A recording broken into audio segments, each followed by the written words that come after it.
ಆದರೆ ಇತ್ತೀಚೆಗೆ ನಿಮಗೆ ಗೊತ್ತಿರಬಹುದು 2 ಸೀರಿಯಸ್ ಕೇಸಸ್ ಆಯಿತು ಆಕ್ಸಿಡೆಂಟ್ದು. ಒಂದು ಹೊಸಕೋಟೆ ಲಿಮಿಟ್ಸ್ ಅಲ್ಲಿ ಆಗಿತ್ತು, ಅದು ನಮ್ಮ ಸಿಟಿ ಲಿಮಿಟ್ಸ್ ಅಲ್ಲಿ ಇರಲಿಲ್ಲ. ಇನ್ನೊಂದು ನೆಲಮಂಗಲ ಹತ್ರ ಹೊಸಕೋಟೆ ಲಿಮಿಟ್ಸ್ ಅಲ್ಲಿ 7 ಜನ ಸತ್ತಿದ್ದಾರೆ. ಅಲ್ಲಿ ಮ್ಯಾಕ್ಸಿಮಮ್ ಅವರೆಲ್ಲ ಎಲ್ಲರೂ ಮೈನರ್ಸ್ ಇದ್ರು. ಬೈಕ್ ಇದು 7 ಜನ ಕಾರಲ್ಲಿ ಇದ್ದವರು ಎಲ್ಲ ಮೈನರ್ಸ್ ಇದ್ರು. ಸೊ ನಾವೊಂದು ಸ್ಪೆಷಲ್ ಡ್ರೈವ್ ನಮ್ಮ ಟ್ರಾಫಿಕ್ ಅವ್ರಿಗೆ ನಾವು ಇನ್ಸ್ಟ್ರಕ್ಷನ್ ಕೊಟ್ಟಿದ್ದೀವಿ, ಮತ್ತೆ ಅವರು ಒಂದು ಡಿಟೇಲ್ ಆಗಿ ಪ್ಲಾನ್ ಕೂಡ ಮಾಡ್ಕೊಂಡಿದ್ದಾರೆ. ಅವರು ಮೈನರ್ಸ್ಗೆ ನಾವು ಇನ್ನೊಂದು ಸರಿ ಎಲ್ಲ ಪೇರೆಂಟ್ಸ್ ಮತ್ತೆ ಎಲ್ಲರಿಗೂ ನಾವು ರಿಕ್ವೆಸ್ಟ್ ಮಾಡ್ತೀವಿ, ಇನ್ಸ್ಟ್ರಕ್ಷನ್ಸ್ ಕೂಡ ಕೊಡ್ತೀವಿ, ಮತ್ತೆ ವಾರ್ನ್ ಕೂಡ ಮಾಡ್ತೀವಿ. ದಯವಿಟ್ಟು ಈ ಥರ ಯಾರ್ದು ಲೈಸೆನ್ಸ್ ಇದೆ, ಯಾರು ಲೀಗಲಿ ಡ್ರೈವ್ ಮಾಡಲಿಕ್ಕೆ ಇದ್ದಾರ ಅವ್ರಿಗೇನೆ ಕೀ ಕೊಡಬೇಕು. ಈ ಥರ ಕೊಟ್ಟರೆ ಸಮಸ್ಯೆ ಆಗುತ್ತೆ. ಮತ್ತೆ ನಾವು ಸ್ಪೆಷಲ್ ಡ್ರೈವ್ ಮಾಡ್ತೀವಿ, ಕೇಸ್ ಕೂಡ ಮಾಡ್ತೀವಿ. ಯಾರು ಸಂಬಂಧಪಟ್ಟು ಯಾರು ಡ್ರೈವ್ ಮಾಡ್ತಿದಾರೆ ಮತ್ತೆ ಯಾರ್ದು ಗಾಡಿ ಇದೆ, ಯಾರು ಇದು ತಪ್ಪು ಮಾಡಿದಾರೋ ಇಬ್ಬರ ಮೇಲೆ ಕೇಸ್ ಆಗುತ್ತೆ.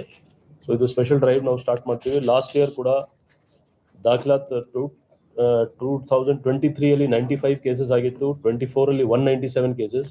ಕಳೆದ ವರ್ಷ 25ರಲ್ಲಿ 414 ಕೇಸಸ್ ಅಂಡರ್ ಏಜ್ ಡ್ರೈವಿಂಗ್ ಆಗಿದೆ. ಆದರೂ ಜನ ಈ ಥರ ಪ್ರಾಬ್ಲಮ್ ಆಗ್ತಾ ಇದೆ.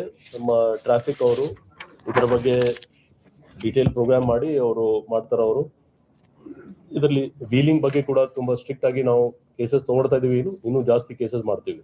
ಅದೇ ರೀತಿ ವೀಲಿಂಗ್ ಅಲ್ಲಿ ಕೂಡ ನಾವು ಕಂಟಿನ್ಯೂಸ್ ಆಗಿ ಸೋಷಿಯಲ್ ಮೀಡಿಯಾ ಮತ್ತೆ 35 ಸ್ಟ್ರಿಪ್ಸ್ ನ ಎಲ್ಲಿ ಈ ವೀಲಿಂಗ್ ಆಗ್ತಿತ್ತು ಇಂದಿನ ಕೆಲವು ವರ್ಷಗಳಲ್ಲಿ ಎಲ್ಲ ಐಡೆಂಟಿಫೈ ಮಾಡಿ ಪ್ರತ್ಯೇಕ ತಂಡಗಳನ್ನ ಐಡೆಂಟಿಫೈ ಮಾಡಿ ಕೂಡ ನಾವು ಅವ್ರನ್ನ ನಿಗಾ ವಹಿಸಿದ್ದೀವಿ. ಕಳೆದ ವರ್ಷ ಸುಮಾರು 646 ಕೇಸ್ ಆಗಿ ಅದರಲ್ಲಿ ಮೈನರ್ಸ್ 159 ಕೇಸಲ್ಲಿ ಭಾಗಿಯಾಗಿತ್ತು. ಎಲ್ಲ ಕೇಸಸ್ ಅಲ್ಲಿ ಅವರ ಪೋಷಕರ ಮೇಲೆ ಕೂಡ ನಾವು FIR ರಿಜಿಸ್ಟರ್ ಮಾಡಿ ಅವನು ಕೂಡ ನಾಳೆ ಮುಂದೆ ಹಾಜರುಪಡಿಸಿದ್ವಿ. ಇದು ಕಂಟಿನ್ಯೂಸ್ ಪ್ರೋಗ್ರಾಮ್ ಆಗಿ ನಾವು ಸ್ಪೆಷಲ್ ಆಗಿ ನಾವು ಕಂಟಿನ್ಯೂ ಮಾಡ್ತೀವಿ. ನಾನು ತಮ್ಮ ಮುಖಾಂತರ ಮನವಿ ಮಾಡ್ಕೊಳ್ಳೋದು ಎಲ್ಲಾ ಪೇರೆಂಟ್ಸ್ಗೆ ತಮ್ಮ ಮಕ್ಕಳು ಏನ್ ಮಾಡ್ತಾ ಇದಾರೆ ಅಂತ ನಿಗಾ ವಹಿಸಬೇಕು. ಯಾವುದೇ ಕಾರಣಕ್ಕೆ ಅವರಿಗೆ ವೆಹಿಕಲ್ ನ ಮೈನರ್ಸ್ಗೆ ಕೊಡಬಾರ್ದು. ಮತ್ತೆ ಲೈಸೆನ್ಸ್ ಇರೋರಿಗೆ ಮಾತ್ರ, ಮೇಜರ್ ಆದ್ರೂ ಲೈಸೆನ್ಸ್ ಇರೋರಿಗೆ ಮಾತ್ರ ವೆಹಿಕಲ್ ನ ಕೊಡ್ಬೇಕು ಅನ್ಸ್ಕೊಳ್ತೀನಿ.